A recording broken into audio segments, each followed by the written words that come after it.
혹시 지난주 말씀의 제목이 기억이 나십니까? 네. 너무 감사해요. 이럴 때마다 저는요. 기억이 안 나시니까 제가 이 존재 이유가 지금 제가 있는 것 같습니다. 지난주 말씀이 제목이 그때 두 사람이었습니다. 그때 두 사람은 누구였는가? 밭에 아버지하고 아들이 나가서 일을 하는데 아버지인지 아들인지 모르겠지만 한 사람은 데려감을 당하고 한 사람은 그대로 있었습니다. 여러분이 아버지고 아들하고 같이 나갔는데 누가 갔으면 좋겠습니까? 네, 대답 못 하시겠죠? 네. 또 집에서 엄마하고 딸이 가족의 그 저녁 식사를 위해서 둘이서 이렇게 맥돌지를 정답게 도론도론 얘기하면서 하고 있었습니다. 그런데 갑자기 한 사람이 안 보이는 거예요.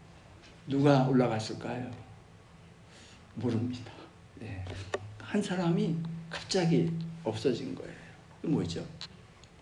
예수님 오셨을 때에 급격한 분리, 그러니까 드라마틱 세퍼레이션이 일어나는 거예요. 이것을 예수님께서 지난주에 말씀하셨습니다. 그런데 이 두 사람이 있는데 정확하게 같은 장소, 같은 시간에 같은 일을 하고 있었어요. 그러니까 외적으로는 전혀 표시가 나지 않습니다. 누가 데려가야 할지. 어떻게 알겠어요? 모르는 것이죠. 그렇지만 예수님께서는 지난주에 정확하게 판단의 근거를, 심판의 근거를, 이 근거를 말씀해 주셨죠. 그 근거는 눈에 보이지 않는 속사람이 변화된 것이었습니다. 그렇기 때문에 이 속사람, 눈에 보이지 않는 이것이 중요한 것이죠. 그래서 제가 이 목회단성을 쓰다가 한번 목회단성을 한번 보실래요? 이번 주 제가 읽어드릴게요. 다 같이 한번 보시면은 제가 읽어드리겠습니다. 생텍쥐 베리의 소설 어린 왕자는 초등학교 때 한 번쯤은 읽어본 책입니다. 아주 작은 별에 사는 어린 왕자가 각각 작은 별들을 방문하면서 일어나는 일을 그린 아름다운 소설입니다. 최근에 이 소설을 다시 한번 읽어보았습니다. 어렸을 때에는 보이지 않던 문장들이 지금 다시 읽어보니 많이 들어왔습니다. 예를 들면 이런 문장입니다. 내가 말했던 비밀은 바로 이건데 간단한 일이야. 사람들은 마음으로 볼 때 잘 볼 수 있다는 거야. 진짜 중요한 것은 눈에 잘 보이지 않아. 그러니까 마음으로 볼 때 볼 수 있다는 것이죠. 또 맞아. 집이든 별이든 아니면 사막이든 간에 그것들을 아름답게 하는 건 눈에 보이지 않는 거야. 눈에 보이는 것이 아름답게 하는 것이 아니라 눈에 보이지 않는 것이 아름답게 한다는 것이죠. 생텍쥐 베리는 어렸을 때부터 하늘을 나는 꿈을 꾸었습니다. 그래서 그는 비행기 조종사가 되어 마음껏 하늘을 날았습니다. 안타까운 일이지만 그의 삶의 마지막도 마지막 비행에서 실종으로 끝이 납니다. 어쩌면 생텍쥐 베리는 생의 마지막 순간에서 그의 꿈과 함께 보냈기에 가장 행복하다고 본인은 생각했을지도 모르죠. 주님 안에서 어떤 꿈을 꾸고 계신가요?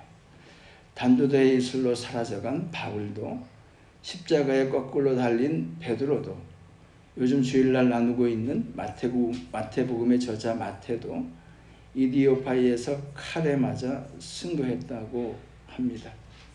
눈에 보이는 것은 비참했지만 눈에 보이지 않는 그것으로 그들은 행복했겠죠? 하고 제가 그 다음에 뭐 해놨죠? 물음표하고 느낌표 이 두 개 다 해놨습니다. 물음표를 해놓은 이유는 뭘까요? 아니 칼에 맞아 죽고 십자가에 달려 죽은 그게 뭐가 행복하냐? 이렇게 눈에 보이는 것으로 인생을 판단하시는 분은 절대 그 사람들 행복한 인생 아니야. 이렇게 생각을 하실 거고, 이제 느낌표에 동의를 하시는 분은 그래 맞아 그들이 비록 칼에 맞아 죽고 순교하고 십자가에 거꾸로 달려 죽었다 할지라도 그들이 주님 안에서 주님을 위하여 그렇게 생애의 마지막을 맞은 것은 정말 주님 안에서 우리의 삶을 판단하시는 그 주님 안에서 행복한 인생을 걸어간 거야 하고 동의한 것이죠. 여러분은 물음표세요? 느낌표세요? 물음표, 느낌표. 제가 보니까 그냥 사실로 듣지는 마세요. 오늘 본문에도 이 처녀들이 반반으로 나뉘니까 제가 보니까 한 반반쯤 되는 것 같습니다. 예. 하여튼 간에 이 눈에 보이지 않는 그 속사람으로 주님께서 이 땅에 다시 오셨을 때 남아있는 사람과 또 주님께서 데려가는 사람을 이렇게 급격하게 드라마틱 세퍼레이션을 하신다, 그런 말씀이죠. 오늘 본문의 말씀으로 다시 돌아가면요, 10처녀가 있었습니다. 이 10처녀가 있는데 그 중에서 5은 슬기롭고 5은 미련한 처녀예요. 또 밭에 있는 2사람 중에서 한 사람은 데려가고 한 사람은 남고, 맷돌질도 마찬가지고. 이렇게 정확하게 반반으로 나누니까 어떤 분은 이렇게 생각합니다. 그래, 구원은 어쩌면은 정말 이렇게 반반씩 구원받는가 보다, 이렇게 생각하시는 분도 있을지도 모르겠어요. 근데 그게 사실입니까? 그렇지는 않죠. 정말 2사람이, 아버지와 아들이 다 같이 변화되었다면은 둘 다 들림을 받을 것이고, 둘 다 변화되지 않았다면은 둘 다 들림을 받지 못할 것입니다. 그렇기 때문에 주님께서 오셨을 때에 이 보이지 않는 소망을 가지고 끝까지 참고 인내한 이 사람이 들림을 받고 구원을 받는다 하는 말씀을 하신 것이죠. 그래서 로마서 8장에 있는 말씀을 한번 우리가 읽겠습니다. 다 같이 시작. 우리가 소망으로 구원을 얻었음에 보이는 소망이 아니니 보는 것을 누가 바라리요. 만일 우리가 보지 못하는 것을 바라면 참음으로 기다릴지니라. 우리가 구원을 얻는 이 소망은 눈에 보이는 것이 아니라, 생텍쥐베리가 얘기한 것처럼 눈에 보이는 것이 아니라 눈에 보이지 않는 것이 아름다운 것이다 하는 것이죠. 그래서 오늘 본문의 말씀은 이 참고, 보이지 않는 소망을 가지고 참고 기다리라고 하셨는데, 그러면 어떻게 참고 기다리는 것이 정말 잘 참고 기다리는 것이냐 하는 말씀을 오늘 주님께서 하십니다. 그냥 무작정 참고 기다린다고 해서 그거는 참는 것은 아니겠죠. 오늘 말씀은 어떻게 참고 기다려야 할 것을 말씀하시는데, 주님께서 말씀하신 이 본문의 배경은 결혼식입니다. 그래서 왜 결혼식에 대해서 이 비유를 하셨을까 한 것인데요. 이 결혼은 여러분도 지금 아직 결혼한 학생들이 좀 있지만 우리 모두가 결혼식의 그 간격은 잊지 못합니다. 그러니까 결혼식은 우리 인생의 가장 중요한 사건, 일 중에 하나입니다. 주님께서 이것을 비유를 통해서 하신 말씀은 제자들이, 또 이 말씀을 듣는 그 당시의 사람들이 잘 알아들을 수 있도록 하시기 위함이죠. 그러니까 이 비유의 말씀을 결혼식을 통해서 한 것은 이 듣는 사람을 위한 주님의 따뜻한 배려가 이것 가운데 있는 것입니다. 그렇지만은 이 주님께서 말씀하신 이 결혼식은 이 지금의 우리가 현재 하고 있는 이 결혼식과는 달라도 너무 달라요. 그렇죠? 그러니까 여러분과 저는 조금 이해하기가 힘듭니다. 왜 이 결혼식에 처녀가 10명이나 나오고 말이죠. 왜 잠을 자고 말이죠. 왜 밝은 단에서 결혼을 하면 되는데 왜 깜깜한 밤에 결혼식을 하고 말이죠. 이해가 안 가잖아요. 그죠? 그래서 이것에 대해서 조금 이제 좀 알 필요가 있는 것이죠. 그 당시에 결혼식은 지금처럼 우리가 특히 한국에는 결혼 예식장에서 뭐 30분씩 홍보식 그렇게 하는 것이 아니라 며칠 동안 두고 결혼식을 합니다. 그래서 제일 먼저 결혼식은 어떻게 진행이 되냐면요. 신부가 신부 집에 기다리고 있어요. 그러면은 신랑이 와서 신부를 데리고 거기서 이제 일정한 예식을 하고 그리고 신부를 데리고 신랑의 집으로 갑니다. 그리고 거기서 이제 며칠씩 잔치를 벌입니다. 이것이 이제 그 당시에 결혼식의 모습입니다. 정확하진 않지만 대개 이런 식으로 결혼식이 진행됐습니다. 그런데 오늘 본문에 열처녀가 나옵니다. 열처녀. 여기서 여러분에게 질문을 하나 드리면서 시작하겠습니다. 그러면 이 열처녀는 누굴까요? 자, 다음 보시면 1번 신부다. 아니다. 신부 친구다. 자, 누구겠습니까? 신부라고 생각하시는 분. 브라이드입니다. 신부는. 아니면 friends of bride. bride's friends. 신부 친구다. 라고 생각하시는 거예요. 정하셔야 돼요. 신부 친구다. 예. 안경을 쓴 것은 손으로 신 건 아니죠. 예. 이 누굴까요? 신부라고 만약에 우리가 한다면요. 아마 이 신부라고 생각하시는 분은 이렇게 생각을 하셨을 거예요. 아마 그 당시에 그 마을에 처녀 총각이 많아서 합동 결혼식을 하는가 보다. 그렇게 생각하실 수도 있죠. 만약에 그렇다 그러면요. 이 신랑을 단수로 쓰지는 않았어요. 근데 신랑을 단수로 썼기 때문에 합동 결혼식은 절대 아니고요. 그러면 이런 생각도 하실 수 있죠. 신랑이 능력이 많고 부자라서 10명의 처녀를 한꺼번에 신부를 맞아들이는가 보다. 남자분들 되게 웃으시는데 좋은 건가요? 근데 만약에 그랬다고 한다면은 그 당시에 어느 문헌을 봐도 이런 기록은 없다고 합니다. 그러니까 그것도 사실은 아닌 것이죠. 그래서 답은 1번이 아니고 2번입니다. 이 10명의 처녀들은 그리고 이 10명의 처녀가 정말 신부였다면은 처녀라고 사용하지 아니하고 신부라는 단어가 있거든요. 그것을 사용했을 겁니다. 그것을 사용하지 않고 이 처녀라고 영어로는 버진이라고 이렇게 번역이 되는 것을 보아서는 신부, 친구가 100% 확실합니다.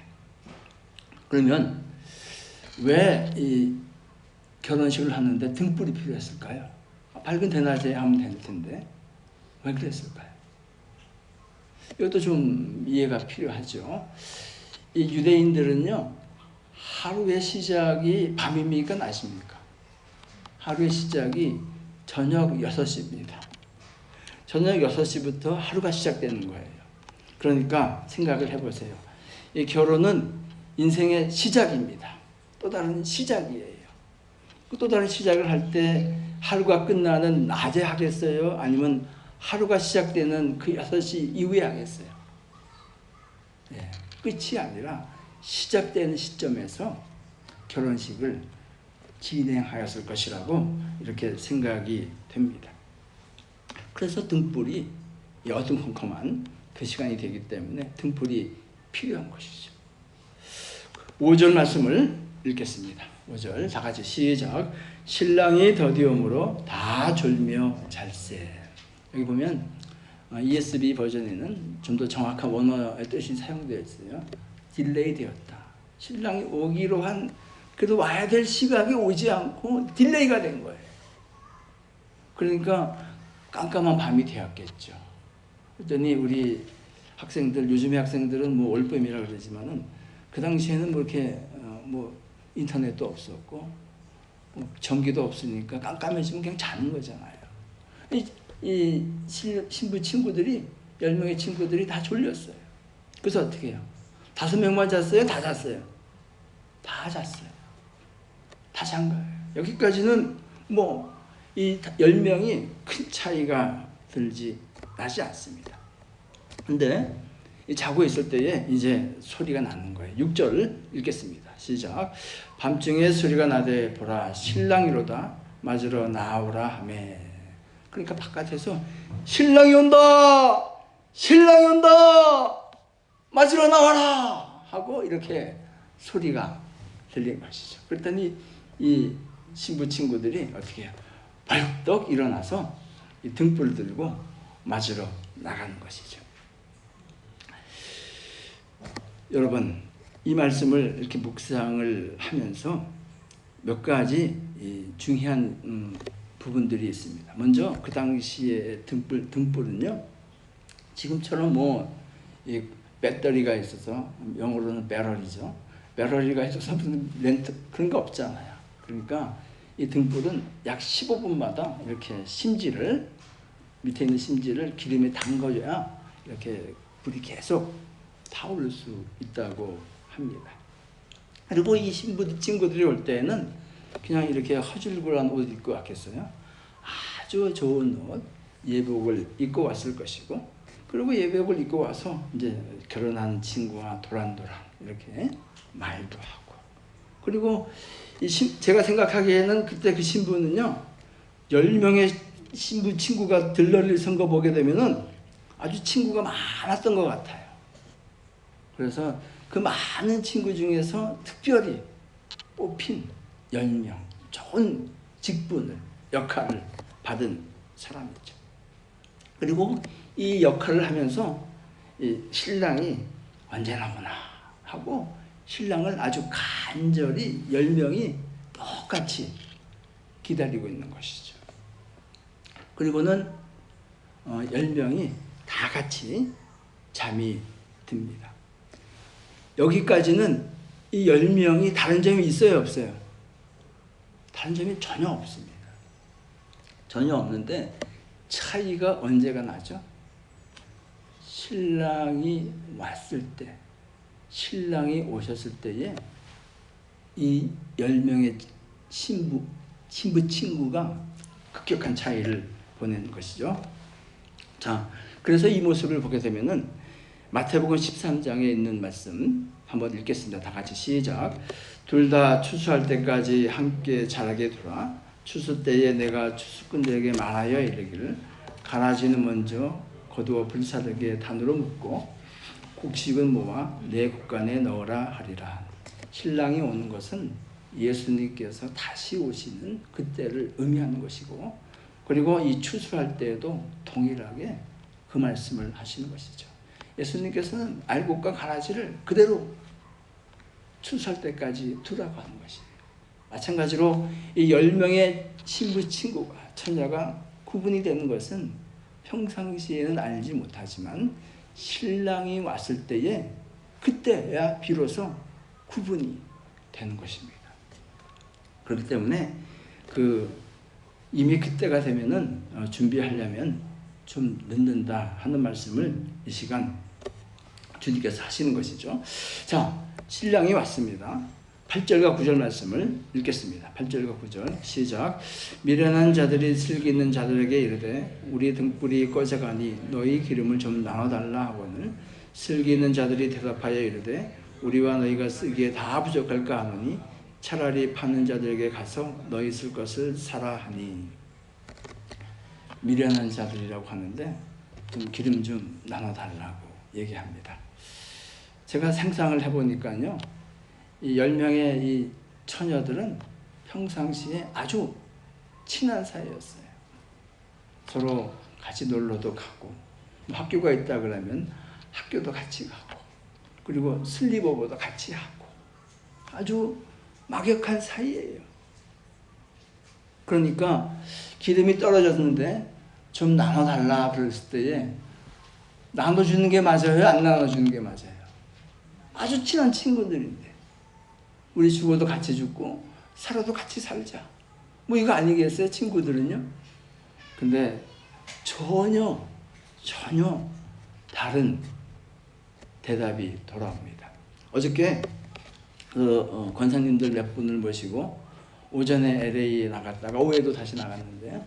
나갔다가 이렇게 가는 도중에 뒤에 권사님들이 이제 막 말씀하시는 대화하는 소리가 들려요. 근데 그 영어로 말씀을 하시더라고요. 그 영어 소리가 제 귀가 번쩍 들렸어요. 그리고는 오늘 말씀의 제목을 이걸로 할까 말까 할 정도로 번쩍 들린 말씀이 있었습니다. 영어가 있었어요. 이 기름 좀 나와달라 그러니까 5명의 슬기로운 처녀가 뭐라고 대답하는 줄 아세요? 제 버전입니다. 다음 한번 보세요. 다 같이 읽어보세요. 시작. Never, no way. 이렇게 얘기한 거야. 아시는 분만 아세요. 절대 안 돼. 못 빌려줘. 이렇게 얘기한 것이죠. 그러니까 예수님 다시 오셨을 때에 그때는 기름을 옆에 사람이 내가 아무리 엄마를 사랑하고 아버지를 사랑한다라도 아버지와 엄마가 어떻게 해줄 수가 없어요. 그러니까 차라리 너 가서 기름을 사라고 하죠. 그 밤에 기름을 어디서 사겠어요? 그렇지 않습니까? 그래도 이 5명의 이 미련한 처녀 열심히 있었어요. 에이 그래 뭐 포기하지. 이게 아니었어요. 열심히 있는 거예요. 그 밤에 돌아다녀서 막 문을 두들깁니다. 문 열어주세요. 문 열어주세요. 하고 문 열어서 기름을 사가지고 얼마나 열심히 했어요. 다시 그 신부 집에 오죠. 그리고는 어떻게 해요? 문을 두드리며 말을 합니다. 11절 말씀 다 같이 읽어주세요. 시작.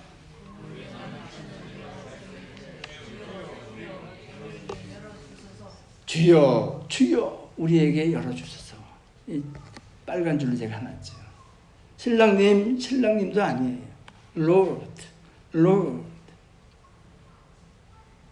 헬라 원어도 꿀이에요. 우리가 부르는 주님, 주님 이런 뜻이에요. 사랑이 많으신 주님께서는 그리고 잔치집에는 사람이 많아야 되잖아요. 그럼 열어주실 거라고 당연히 기대를 하죠. 주님이 열어주셨어요? 안 열어주셨어요? 다음 화면을 한번 보세요. 주님도 이렇게 말씀하셨어요. 다 같이 한번 읽어주세요. 시작. Never, no way. 절대 안 돼. 주님이 말씀하시는 것은 내가 너를 절대 알지 못한다 라고 말씀을 하셨죠. 12절 읽어주세요. 시작. 대답하여 이르시되 진실로 너희에게 이르노니 내가 너희를 알지 못하노라 하였느니라. No way, never 이렇게 말씀하신 것과 같은 것이죠. 지금부터 이 말씀을 해석해 드리겠습니다. 하나님께서는요, 성경에서는 하나님과 우리의 관계를 여러 가지로 말씀하세요. 때로는 양과 목자의 관계로, 또는 아버지와 자식의 관계로 말씀하시는데, 우리를 극존칭을 해서 하신 관계가 있어요. 뭘까요? 이거는 부부관계. 그 말씀을 한번 읽겠습니다. 다 같이 시작. 이는 너를 지으신 이가 내 남편이라.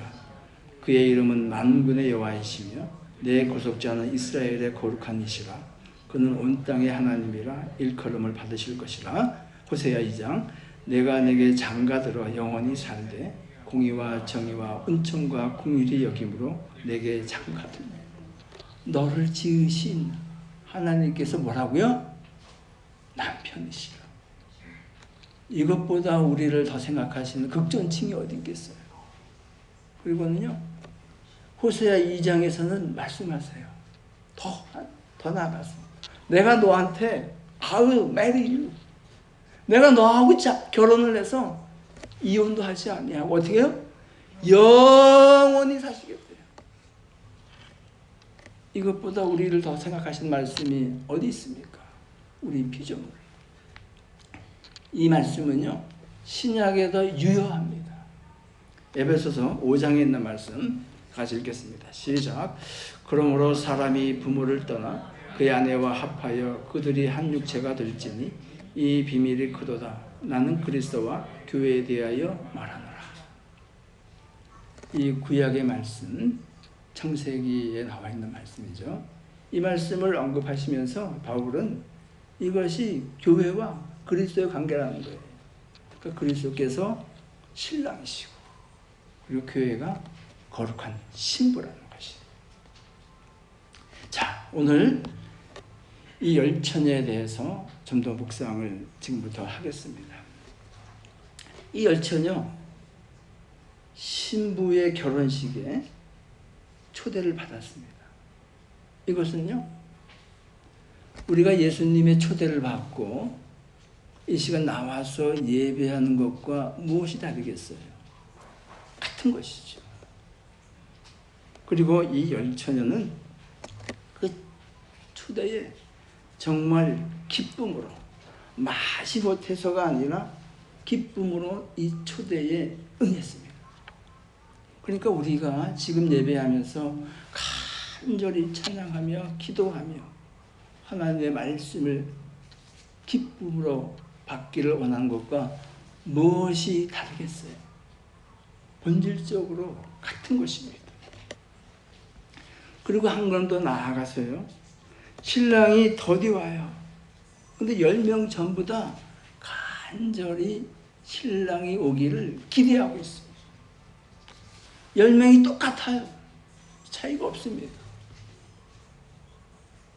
그리고 더 의미가 있는 말씀은 5명만 깨어있고 5명만 잤으면 모르는데 10명이 다 같이 자요.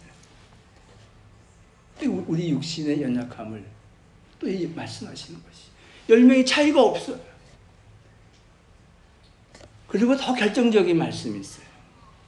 문을 열어달라 그럴 때 뭐라 그러죠? 신랑님, 신랑님 그랬어요? 아니에요. 주여, 주여 열어주십시오. 10명이 다 예수님을 주여, 주여. 이 미련한 처녀도 신랑을 대신 예수님을 주님이라고 부르고 있습니다. 자, 여기까지 저와 여러분 차이가 있어요, 없어요? 10명이 차이가 없었던 것처럼 전혀 차이가 없습니다. 저는 이렇게 또 해석을, 시금에 대입을 한다면요, 우리가 주님의 초청에 기쁨으로 나아오고 예배드리고 그리고 직분을 받아서 그 10명의 처녀가 많은 친구들 중에서 특별히 선택되어 직분을 받아서 신랑을 맞이하는 이 아름다운 직분을 받은 것처럼 우리도 지금까지 신앙생활을 하면서 이 모양 저 모양으로 직분을 받아서 주님을, 교회를 섬겼잖아요. 뭐가 달라요? 똑같습니다. 그런데 주님은요, 여기까지 10명한테 너희들 다 구원받았다고 말씀하지 않았어요. 이게 무서운 것이죠. 저는 굉장히 이 말씀을 두렵고 떨리는 마음으로 받았습니다. 여러분은 무섭지 않으세요? 무슨 차이가 있어요? 저의 모습이 어쩌면 여러분의 모습일 수도 있는 것이고, 많은 크리스찬이라고 불리는 사람들의 모습일 수도 있는 것이죠. 그래서 제가 예전에 그 부흥에 이렇게 참석할 때에, 학생 때 그 부흥 강사님들이 이런 얘기를 종종 하셨습니다. 천국 갔더니 꼭 있어야 할 사람이 없고 없어야 될 사람이 있다는 거예요. 그래서 서로 또 깜짝 놀란다는 거예요. 당신 여기 왜 왔냐고, 어떻게 왔냐. 그러니까 이 10명의 처녀들 지금까지는 똑같아요. 마치 여러분과 저의 모습이 똑같은 것처럼. 그런데 결정적인 차이가 나는 것이죠. 결정적인 차이는 어디서 납니까? 신랑이 오셨을 때 차이가 나는 거예요. 예수님 다시 오셨을 때 차이가 나는 거예요. 그렇지 않습니까? 그 차이를 만든 것은 뭘까요? 기름을 준비한 것과 준비하지 않는 것이죠. 근데 여기서 많은 분들이 이 기름에 대해서 어떻게 해석을 해야 하는가 하는 부분이 있습니다. 여러분, 기름을 어떻게 해석을 하십니까? 지금까지 배워온 바로는 기름은 성경에서 성령을 의미하는 것이니까 성령이다. 성령 충만합니다. 이렇게 해석들을, 생각들을 하고 계시는 분들이 있을 거예요. 물론 성경에서는 기름을 성령으로 많이 해석을 합니다. 그러나 저는 이 비유에서만은 이 기름을 그 해석을 보류하고자 합니다. 그렇지가 않아요. 묵상하면 묵상할수록 그렇지 않습니다. 왜냐하면요, 이 기름은 사라지는 것으로 지금 그려집니다. 이 비유에서. 두 번째는 예수 신랑이 다시 오셨을 때에 자기들의 의지에 의해서 그 시간에도 기름을 살 수 있는 것으로 그려지고 있어요.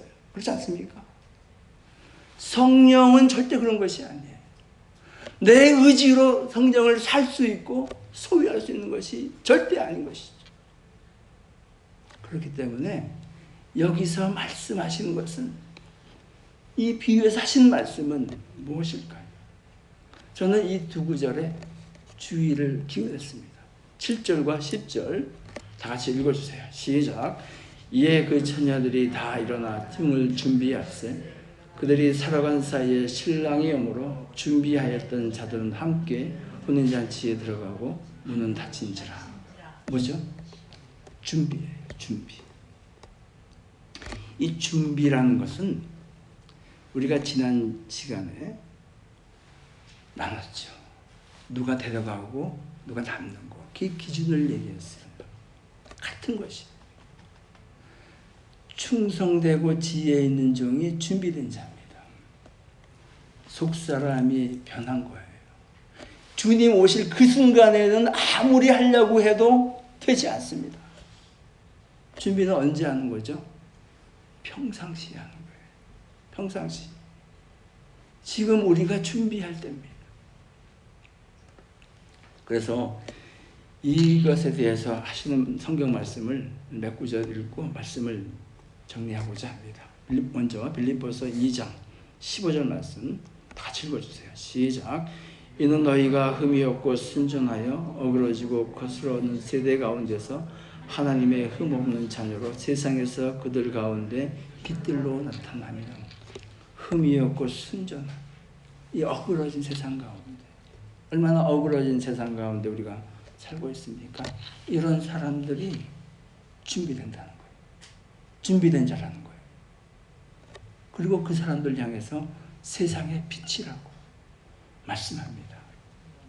또 로마서 12장에 있는 말씀 읽겠습니다. 시작. 그러므로 형제들아, 내가 하나님의 모든 자비하심으로 너희를 권하노니 너희 몸을 하나님이 기뻐하시는 거룩한 산제물로 드리라. 이는 너희가 드릴 영적 예배니라.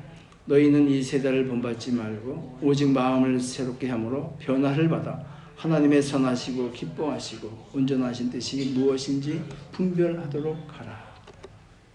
1절에서는요, 너희 몸을 산제물로 드리래요. 죽으라는 뜻이에요. 그게 아니에요.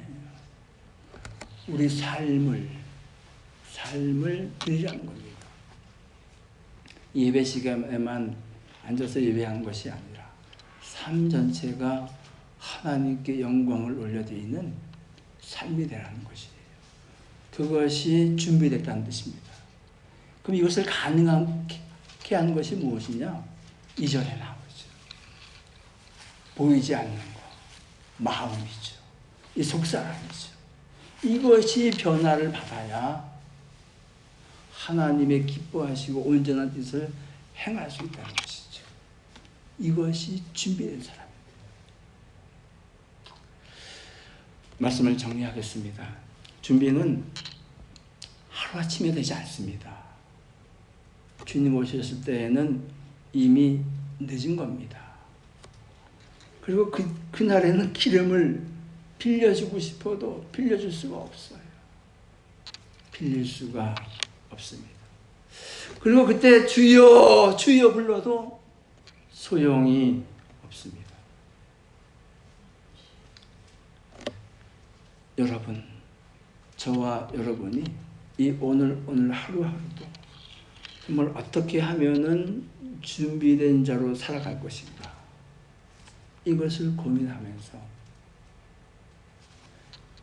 속사람이 변화되어 그 변화된 삶의 열매가 우리들 가운데에 나타나기를 예수님 높으신 이름으로 축복합니다. 이 시간 주신 말씀을 기억하시면서